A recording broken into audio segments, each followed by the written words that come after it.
तो दोस्तों, आपका हमारे एक और धमाकेदार वीडियो में स्वागत है।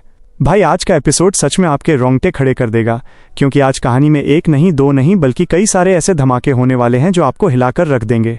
जहां एक तरफ अपना जांग हायोंग अपने दिमाग के अंदर एक अजीब सी कॉस्मिक वॉल से भिड़ने वाला है, वहीं दूसरी तरफ हान म्यांगो की दर्दनाक पास्ट स्टोरी सामने आएगी। और भाई, वीडियो के एंड में तो वो होने वाला है जिसका आप सब कब से वेट कर रहे थे, यानी असली यू जुंगhyuk की एंट्री। तो भाई, दिल थाम कर बैठिए और इस वीडियो को बिना स्किप किए पूरा एंड तक देखना। चलिए सीधे आज के इस धमाकेदार एपिसोड को शुरू करते हैं। तो भाई, दिन में हुए उस भारी बवाल के बाद अपना किम डोगजा एकदम शांत अंदाज में एक सुनसान टैवर्न के अंदर वॉक करता है। माहौल बिल्कुल चिल था। आज कोई डेमन किलिंग नहीं, बल्कि सिर्फ थोड़ा सा इमोशनल डैमेज होने वाला था। वो जैसे ही अंदर जाता है, उसकी नज़र जांग हायोंग पर पड़ती है, जो अकेला बैठा हुआ था, और उसका चेहरा ऐसा था जैसे किसी ने उसका पसंदीदा खाना छीन लिया हो। वो टेबल पर पूरी तरह से झुका हुआ था, शायद लाइफ को लेकर काफी डीप थॉट्स में था कि क्या वो कभी किसी काम का साबित होगा भी या नहीं। डोगजा उसके पास जाता है और उसे देखते ही जांग हायोंग का चेहरा ऐसा हो जाता है जैसे, ओ नो, तुम यहाँ फिर से मुझे बुली करने आ गए क्या। उसकी आवाज़ थोड़ी कांप रही थी, जैसे वो बस रोने ही वाला हो।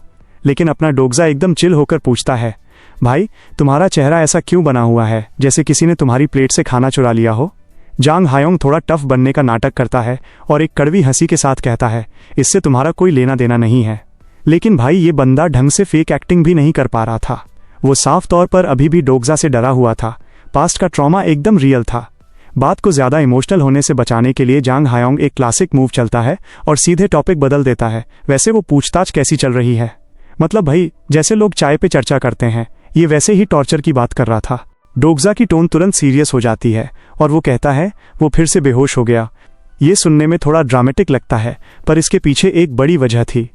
बातचीत के दौरान उसने एस्मोडियस के साथ किया हुआ कॉन्ट्रैक्ट तोड़ दिया था, जिसकी वजह से उसे तगड़ा पेनाल्टी लगा। बेसिकली हुआ ये कि उस स्पाई ने अपना मुंह खोला, कुछ गलत कह दिया और एस्मोडियस ने उसे वहीं जबरदस्त झटका दिया, जैसे कि चुप रहो नौकर कहीं के, और बूम, वो फिर से वहीं ढेर हो गया। जांग हायोंग बस वहां बैठा रह जाता है और ऐसा लगता है कि उसका दिमाग पूरी तरह से बफर कर रहा है। डोगजा को रियलाइज होता है कि कुछ तो गड़बड़ है, इसलिए वो धीरे से पूछता है, क्या बात है, सब ठीक तो है। और फाइनली जांग हायोंग का सब्र टूट जाता है। वो full on identity crisis mode में चला जाता है। मैं यहाँ आखिर कर क्या रहा हूँ? वो न तो कोई फाइटर है, न लीडर है, न क्रांतिकारी है, और न ही कोई इंटर्न। वो तो बस इस कहानी में बिना किसी मकसद के जिए जा रहा है, जहाँ उसे लगता है कि उसकी कोई जगह ही नहीं है। वो खुद को आइलीन जैसे लोगों से कंपेयर करता है, जिनके पास कोई टाइटल है और जिन्हें पता है कि उन्हें क्या करना है, और खुद को एकदम कचरा समझने लगता है। सेल्फ हैट्रेड भाई एकदम 100% पर पहुंच जाता है। उसके दिमाग में बस उदास थॉट्स गूंज रहे थे, लेकिन जो चीज़ उसे अंदर से हिला रही थी वो था रात का खौफ। रात होने वाली थी और वो डरा हुआ था कि कहीं और लोग न मारे जाएं। वो डोगजा की तरफ ऐसी नज़रों से देखता है जो चीख चीख कर कह रही थीं कि प्लीज़ मुझसे झूठ बोल दो, और धीरे से फुसफुसाता है, अगर ऐसा फिर से हुआ तो क्या तुम सबको फिर से बचा पाओगे? और अपना डोगजा भाई यहाँ कोई शुगर कोट नहीं करता। वो अपनी पलकें झपकाए बिना बड़े शांत अंदाज में कहता है, शायद नहीं। ओच, ये बात भाई किसी डेमन के मुक्के से भी ज्यादा जोर से लगती है। डोगजा साफ कह देता है कि मैं सारे एग्जीक्यूशनर्स को टाइम पे नहीं ढूंढ सकता। यही सच था, और इस सच ने जांग हायोंग को अंदर से थोड़ा और तोड़ दिया। डोगजा भी सोच में डूबा था। 7 एग्जीक्यूशनर्स अभी भी बाहर खुले घूम रहे थे। अगर उन सब ने अगली रात एक साथ हमला कर दिया तो भाई यहाँ कयामत पार्ट 2 आएगी। चारों तरफ सिर्फ खून और तबाही का मंजर होगा। लेकिन वो उम्मीद नहीं खोता। वो खुद से बुदबुदाता है, हमें बस कैसे भी करके फाइटर को ढूंढना होगा। सिर्फ वही एक ऐसा रोल है जो इस पूरी बाजी को पलट सकता है। तभी आउट ऑफ नॉवेयर टैवर्न का ओनर मार्क एक वॉक इन मूड किलर की तरह एंट्री मारता है और कहता है, यहाँ कोई फाइटर वाइटर नहीं है, 0 कैंडिडेट्स। पिछले वाले के मरने के बाद किसी ने भी आगे आने की हिम्मत नहीं की। लेकिन अपना डोगजा फुल मेन कैरेक्टर एनर्जी के साथ कहता है, भाई अच्छी स्टोरी है, पर मैं उसे यहाँ ढूंढ भी नहीं रहा हूँ। हम खुद एक फाइटर बनाएंगे। हाँ भाई, एकदम DIY फाइटर आर्क। फिर वो सीधे जांग हायोंग की तरफ मुड़ता है और कहता है, जाओ वॉल से बात करो। जांग हायोंग पूरी तरह ब्लैंक हो जाता है। क्या? डोगजा एकदम सीरियस चेहरा बनाकर रखता है। वही वॉल जो तुम्हें तब ब्लॉक करती है जब भी तुम कुछ नया सीखने की कोशिश करते हो। जांग हायोंग का दिमाग अब पूरी तरह से फ्राई हो चुका था। आखिर इसे इस वॉल के बारे में कैसे पता? सच तो ये था कि डोगजा इसके बारे में सब कुछ नहीं जानता था, पर जितना जानता था वो काफी था। इसे मिस्टीरियस वॉल कहा जाता है, जो पहले दिन से ही जांग हायोंग की ग्रोथ को रोक रही थी। वो बंदा लेवल अप नहीं कर पा रहा था, कोई स्किल नहीं सीख पा रहा था, क्योंकि ये मेटाफिजिकल वॉल हर बार कहती थी नो स्किल्स फॉर यू। तो अपना डोग्जा यहाँ फुल थेरेपी मोड में आता है और कहता है उससे बात करो।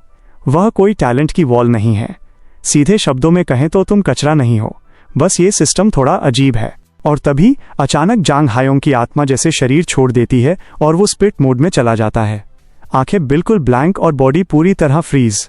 ये बंदा अपने दिमाग के अंदर एक वॉल से कैजुअल चैटिंग कर रहा था।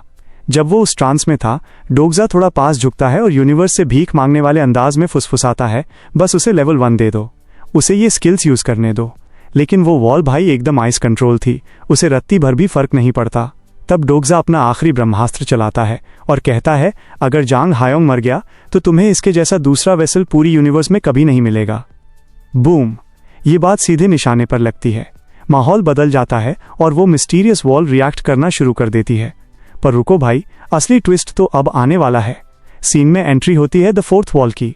हाँ भाई, अपनी वही पुरानी कॉस्मिक वॉल जो रियलिटी को ब्रेक करती है। और अचानक वहां दो कॉस्मिक वॉल्स के बीच आइडियोलॉजी की एक जबरदस्त जंग शुरू हो जाती है। वे दोनों ऐसे बहस कर रहे थे जैसे दो तलाकशुदा पेरेंट्स अपने बच्चे की कस्टडी के लिए लड़ रहे हों। एक वॉल कह रही थी वो अभी रेडी नहीं है, तो अपनी फोर्थ वॉल कह रही थी अरे उसे करने दो जो वो कर रहा है। इस बीच बाहर टैवन का पूरा कमरा ऐसे कांपने लगता है जैसे कोई बहुत बड़ा बॉस फाइट शुरू होने वाला हो। ओरा एकदम ऑफ द चार्ट्स था भाई। ऐसा लग रहा था कि अगर इस वक्त सुंग जिनवू भी अंदर वॉक कर दे तो वो भी कहेगा यो यहाँ चल क्या रहा है। और फिर अचानक एकदम सन्नाटा छा जाता है। वो मिस्टीरियस वॉल हार मान लेती है और झुक जाती है। वो जांग हायोंग को अपना मास्टर एक्सेप्ट कर लेती है। जो बंदा कल तक एक बेसिक स्किल यूज नहीं कर पा रहा था, आज वो कॉस्मिक वॉल खुद उसे बॉस बुला रही थी। अगले सीन की शुरुआत होती है जांग हायोंग की एक जबरदस्त हंसी के साथ। ये कोई नॉर्मल हंसी नहीं थी भाई, ये पूरी तरह से एक एनिमे विलन वाली हंसी थी। हा हा हा। डोग्जा बस उसे आंखें फाड़कर देख रहा था, जैसे कि भाई मुझसे कोई जोक मिस हो गया या इस बंदे का स्क्रू पूरी तरह ढीला हो चुका है। वो पूछता है क्या फनी है भाई। जांग हायोंग हंसते हंसते कहता है अरे वो जिस तरह बात करता है ना, वो सच में बहुत हिलेरियस है। ऑनेस्टली मुझे नहीं लगता कि वो उतना बुरा है जितना तुम कह रहे थे। वो काफी जेंटल बात करता है। डोग्जा का दिमाग अंदर ही अंदर चीख उठता है जेंटल ब्रदर, क्या तुम इस बंदे के प्यार में पड़ रहे हो? तारांकन। और वो जोर से कहता है उसने लिटरली एक ऐसे मैसेज का रिप्लाई किया है जहां सामने वाले ने दावा किया था कि वो 15 साल का एक मिडिल स्कूल का बच्चा है और तुम उसे जेंटल कह रहे हो।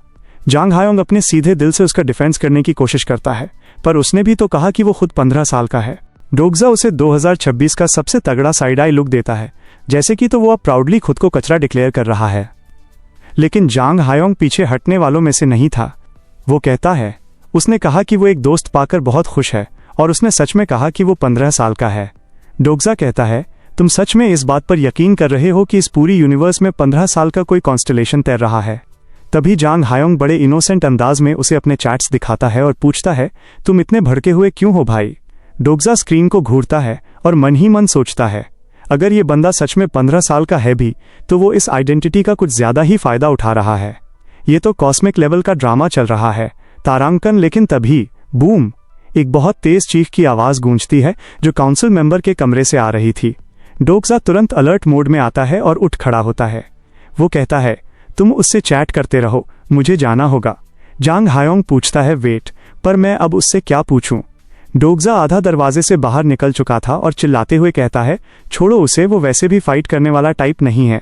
जो लिस्ट मैंने तुम्हें दी है उसमें से किसी और को ट्राई करो। सीन शिफ्ट होता है और डोग्जा सीधे पहुंचता है हान म्यांगो के सामने, जो अभी अभी होश में आ रहा था, जैसे किसी ने उसके ट्रॉमा क्लॉक पर स्नूज बटन दबा दिया हो। हान म्यांगो कराहते हुए पूछता है मैं बेहोश क्यों हुआ था? डोग्जा एकदम सीधे चेहरे के साथ जवाब देता है तुम बच्चे को जन्म देने के दर्द को दोबारा याद करते हुए बेहोश हो गए थे। हान म्यांगो बैठकर अपनी आंखें झपकाता है बस इतना ही।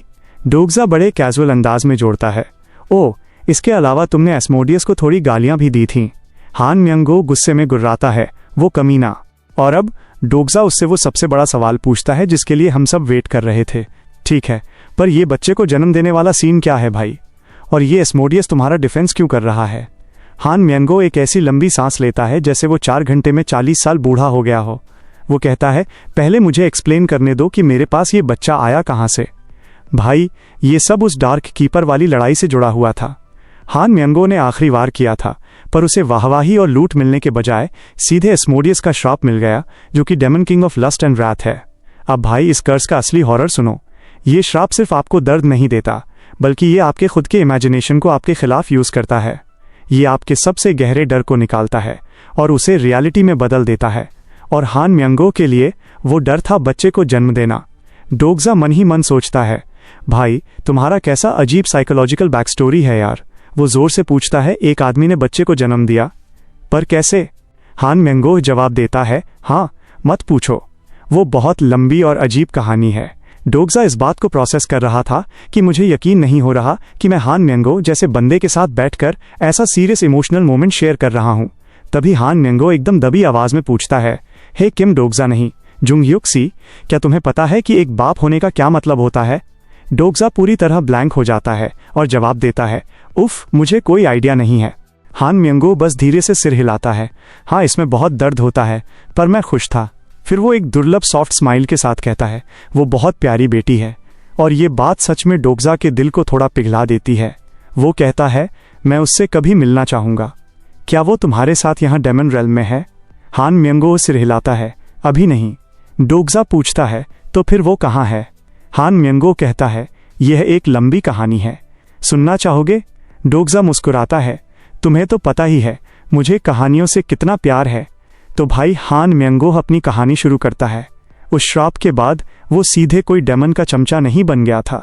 वो और उसकी बेटी यूनिवर्स के किसी कोने में अकेले ड्रॉप कर दिए गए थे, जहां उन्हें अकेले ही सर्वाइव करना था। कोई पार्टी नहीं, कोई हेल्प नहीं, सिर्फ सर्वाइवल और स्ट्रेस। डोगजा कहता है, भाई वो तो सच में नर्क जैसा रहा होगा। हान म्यंगो जवाब देता है, हाँ मैं कम से कम दर्जन बार मरने से बचा हूँ। और फिर आया डार्क कैसल सिनेरियो। वहां सिचुएशन एकदम हाथ से निकल गई। हान म्यंगो बिल्कुल रॉक बॉटम पर पहुंच चुका था। वो न तो लड़ पा रहा था और न ही अपनी बेटी को प्रोटेक्ट कर पा रहा था। और अपने उस सबसे बुरे वक्त में उसने भीख मांगी, प्लीज कोई मेरी बेटी को बचा लो, मैं कुछ भी करने को तैयार हूं। और तभी उसे एक भारी आवाज सुनाई दी जो फुसफुसा रही थी, कितना खूबसूरत बच्चा है। डोगजा की आंखें छोटी हो जाती हैं। एस्मोडियस? हान म्यंगो फिर से सांस लेता है, हाँ उसने मेरी बेटी को ले लिया। डोगजा का दिमाग तुरंत रेड अलर्ट पर चला जाता है। Asmodeus, the king of lust and wrath, अगर उसके पास एक इंसानी बच्चा है तो खेल खत्म। लेकिन शायद वो सेफ हो, क्योंकि उसका जन्म तो उस कर्स से ही हुआ था। तारांकन। और तभी हान म्यंगो वहां पर सबसे बड़ा न्यूक्लियर बम ड्रॉप करता है और कहता है, एस्मोडियस ने मेरी बेटी को अपना इनकॉर्नेशन बना लिया है। ये सुनते ही भाई डोगजा की आत्मा एक सेकंड के लिए शरीर से बाहर निकल जाती है। क्या सच में? हान म्यंगो आगे कहता है, इसीलिए मैं एक डेमन स्पीशीज में बदल गया। मैंने उसे बचाने के लिए सब कुछ किया और अब मुझे तुम्हारी हेल्प चाहिए। बस एक बार मेरी मदद कर दो, मैं इसे कभी नहीं भूलूंगा। डोगजा का दिमाग अभी भी घूम रहा था, आखिर मदद किस चीज में चाहिए? हान म्यंगो अपना सिर झुकाता है और पहली बार रियल होते हुए कहता है, तुम्हें तो पता ही है कि मैं चालाकी और धोखेबाजी में कितना अच्छा हूं, पर मेरी भी कुछ लिमिट्स हैं। मैंने कल रात एग्जीक्यूशनर्स को सिर्फ लोगों को डराने के लिए कहा था, पर जैसे ही वो प्रोटेक्टर सामने आया, चीजें आउट ऑफ कंट्रोल हो गईं। डोगजा ठंडे अंदाज में कहता है, देखो भाई, मेरा एस्मोडियस से लड़ने का कोई प्लान नहीं है। लेकिन अंदर ही अंदर वो पसीने पसीने हो रहा था, क्योंकि हान म्यंगो के ओथ ऑफ एग्जिस्टेंस का मतलब था कि वो झूठ बिल्कुल नहीं बोल रहा था। हान म्यंगो एक नया एंगल रखता है, तुम्हें उससे लड़ने की जरूरत नहीं है, बस वही करते रहो जो तुम अभी कर रहे हो। इस रेवोल्यूशन को आगे बढ़ाओ, ड्यूक को जान से मार दो, इससे मेरी हेल्प हो जाएगी। डोगजा थोड़ा शक के साथ पूछता है, पर क्या तुम पहले ड्यूक के लिए काम नहीं कर रहे थे? हान म्यंगो कंधे उचकाता है और कहता है कि हाँ मैं कर रहा था, पर एस्मोडियस को ड्यूक से कोई लेना देना नहीं है। उसने मुझसे कहा है, अगर मैं उसे वो फेबल दे दूं जो उसे चाहिए तो वो मेरी बेटी को मुझे वापस सौंप देगा। डोगजा काफी कंसर्न होकर पूछता है, आखिर एक डेमन किंग को कैसी कहानी चाहिए भाई? हान म्यंगो सीधे कहता है, वो चाहता है कि मैं अपने हाथों से इस 73वें डेमन रेल्म का किंग खड़ा करूं। इस बीच गैलेक्सी के बिल्कुल दूसरे कोने पर यानी प्लैनेट लांसिया में चीजें एकदम क्रेजी हो रही थीं। सीन खुलता है एक बंदे पर जो अभी अभी एक भयानक डेमन मॉन्स्टर का शिकार करके उसके ऊपर खड़ा था। चारों तरफ खून ही खून बिखरा था। वो थका हुआ अपना चेहरा साफ करता है और सोचता है, चलो आखिरकार 15वें सिनेरियो का भी एंड हुआ, अब टाइम है फिर से लेवल अप करने का। तभी अचानक डिंग, स्क्रीन पर एक नोटिफिकेशन आता है, कॉन्स्टेलेशन डेमन जज ऑफ फायर आपकी तरफ दुख भरी नजरों से देख रही हैं। वो बंदा अपनी आंखें घुमाता है, आखिर ये कॉन्स्टेलेशन हमेशा मेरे साथ ही क्यों वाइब करने की कोशिश करती है? मैंने तो पिछली बार ढंग से हाय भी नहीं बोला था। एक और अलर्ट फ्लैश होता है। डेमन जज ऑफ फायर पूछ रही हैं कि तुमने अभी तक किम डोग्जा को क्यों नहीं ढूंढा। वो बंदा काफी ड्रामेटिक अंदाज में मुड़ता है और कहता है किम डोग्जा मर चुका है, लेकिन नोटिफिकेशंस रुकने का नाम नहीं ले रहे थे। डेमन जज ऑफ फायर अपने आंसू रोक रही हैं। आपकी बदनामी इस 73वें डेमन रेल में तेजी से फैल रही है। वो बंदा चिढ़ जाता है और सोचता है मेरी बदनामी एक ऐसी जगह पर क्यों हो रही है जहां मैं आज तक गया भी नहीं हूं, और तभी उसका दिमाग क्लिक करता है। वेट, क्या होगा अगर डोग्जा सच में जिंदा बच गया हो? क्या होगा अगर वो सिनेरियोज के पार कहीं अभी भी जी रहा हो?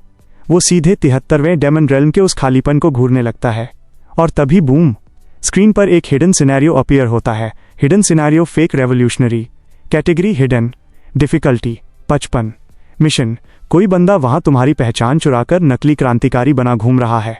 दिए गए टाइम लिमिट के अंदर उस फेक रेवोल्यूशनरी को ढूंढो और उसे जान से मार दो। टाइम लिमिट 30 दिन। रिवॉर्ड 1,50,000 कॉइन्स और एक नए मेन सिनेरियो का एक्सेस। पेनाल्टी, फेल होने पर बेहद दर्दनाक मौत। तो दोस्तों, आज का वीडियो यहीं तक था। उम्मीद है आपको जांग हायोंग की उस कॉस्मिक वॉल वाली फाइट और असली यू जुंग ह्यूक की इस धमाकेदार एंट्री का ये एपिसोड पसंद आया होगा। अगर आपको ये स्टोरी अच्छी लगी और आप देखना चाहते हैं कि आगे क्या असली जुंग ह्यूक अपने फेक यानी डोग्जा को ढूंढ पाएगा, तो भाई देर किस बात की, जल्दी से वीडियो को लाइक कर दो और अपने दोस्तों के साथ शेयर भी कर देना। और यार, अगर चैनल पे नए हो और अभी तक सब्सक्राइब नहीं किया है तो प्लीज सब्सक्राइब करके बेल आइकन जरूर दबा देना।